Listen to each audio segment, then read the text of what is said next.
Hey guys, welcome back to the garage here. I'm going to do a short video for you today demonstrating this snap-on air hammer that I have here. This is a PH3050B.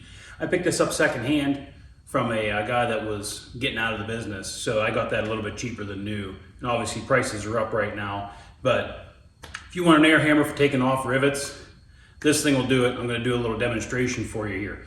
I'm not going to speed this up at all. And I'm just going to tone down the noise because this air hammer is pretty loud. So I'll turn the volume down for you guys so you don't blow out your speakers when I do this. So I'm going to grab some hearing protection, some eye protection, and some gloves here. I'm going to take off these 4 rivets right here. So these are for a shock tower on the back of a Super-Duty. I'm getting this frame sandblasted, so I like to take all the shock towers off.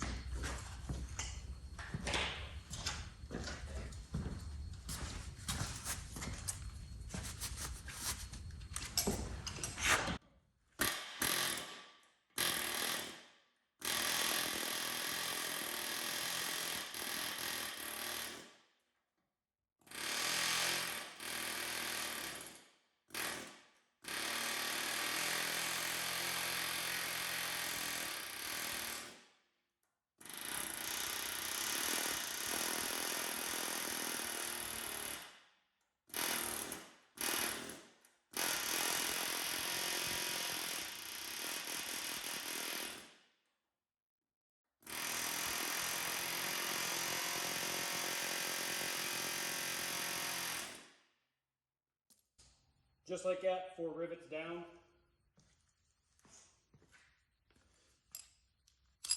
So I just use a chisel bit.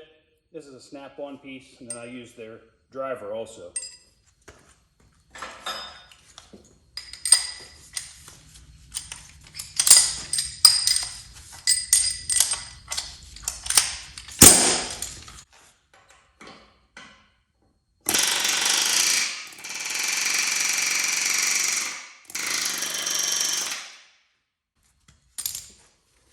Then to get these rivets out, sometimes you can drive them out with the air hammer. Other times you have to grind them flat and then you can punch them out. So, little demonstration of this air hammer here. And that's why I love this air hammer. It does not struggle to take off these rivets. Thanks for watching.